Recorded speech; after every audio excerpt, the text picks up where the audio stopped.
আসসালামু আলাইকুম প্রিয় বন্ধুরা, আমরা যাত্রা শুরু করলাম জয়পুরহাট থেকে পাবনার উদ্দেশ্যে। মানে মায়ের বাড়ি যাচ্ছি, বাচ্চারা নানুর বাড়ি যাচ্ছে। তো বাচ্চারা যেহেতু নানুর বাড়ি যাচ্ছে, খুবই ওরা আনন্দিত। আমার ছেলে জানালার কাছে বসে বাহিরের দৃশ্য দেখছে। আমারও ট্রেনে বসে বাহিরের দৃশ্য দেখতে খুবই ভালো লাগে, মনে হয় যে মনটা হারিয়ে যায়। আপনারা কারা ট্রেনে বসে এরকম জানালার পাশে বসে প্রকৃতি দেখতে পছন্দ করেন? আমার মনে হয় অবশ্যই অনেকেই পছন্দ করে। আমি তো এই তো ট্রেনে বসে মনে হয় যে একটু বাইরে দেখলে মন হারিয়ে যায়।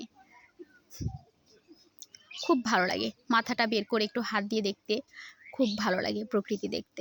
তো যাই হোক, আমরা যাত্রা তো ঈদের পরের দিন শুরু করলাম। ঈদের আগের দিন আমাদের যাওয়ার কথা ছিল, হয়নি। তো আমরা এই তো ট্রেন থেকে নেমে গেছি, ঈশ্বরদী প্ল্যাটফর্মে নামলাম। আমাদের ঈশ্বরদী প্ল্যাটফর্মটা কিন্তু অনেক বড়, যেহেতু এটা একটা জংশন, আমাদের উত্তরবঙ্গের মধ্যে এটা কিন্তু অনেক বড় একটা জংশন। ঈশ্বরদী প্ল্যাটফর্ম অনেকেই চিনে থাকবেন।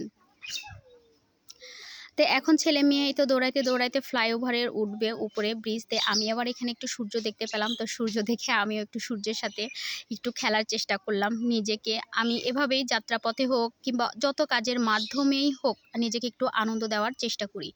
শত ব্যস্ততার মাঝেও যদি নিজেকে একটু সময় দেওয়া যায়, ভালো লাগে। তো যারা আসলে ঈদের আগে পরে জার্নি করার চেষ্টা করছেন, ঈদের আগে পরে জার্নি করাটাও কিন্তু খুবই কষ্টের। অনেক কষ্ট করে আমরা জার্নি করেছি। ঈদের আগে আসার কথা ছিল, আমরা সেই ট্রেনটা মিস করেছি। আর ঈদের পরের দিন ট্রেনে আমাদের অনেক কষ্ট করে উঠতে হয়েছে। আর যে জার্নিটা আমার মেয়ের জন্যই করা। আমার মেয়ের মনটা অনেক খারাপ ছিল, সে আসতে পারেনি। এই তো ফ্লাইওভারে আমরা উঠে গেছি। হার্ডিং মানে এটা কি ওভারব্রিজ বলে, এই ওভারব্রিজ দিয়ে চারপাশটা একটু দেখলাম। এখানে অনেক ট্রেন দাঁড়িয়ে থাকে, এখান থেকে বিভিন্ন গন্তব্যে ট্রেন ছেড়ে যায়।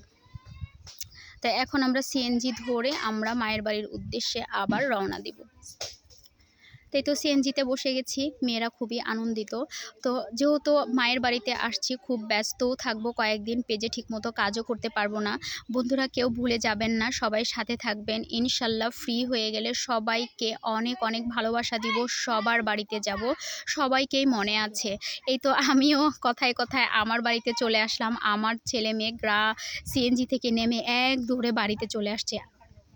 আমাদের চারপাশে প্রচুর সবুজ মাঠ, ফসলের মাঠ, সবজি চাষ হয়।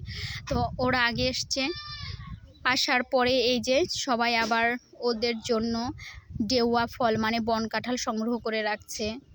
সেইটা আমার মেয়ে আবার আমাকে দেখাইতে নিয়ে আসতেছে। আপনাদেরকে দেখাচ্ছি, থামেন। এই যে দেখেন, এটা বন কাঁঠাল, আবার অনেকে ডেওয়া বলে। আপনারা কি বলেন জানাবেন। এটা খেতে একটু টকটক হয়, আবার মিষ্টি লাগে। ওদের জন্য যে ক্লিপ কিনেছিলাম, দুই মামাতো বোন ফুফাতো বোন পড়েছে, কেমন লাগছে সেটাই আবার আমাকে দেখাচ্ছে। যাই হোক, মাশাল্লাহ খুব ভালো লাগছে দুজনকে। তো বন্ধুরা আপনারাও সবাই ভালো থাকবেন।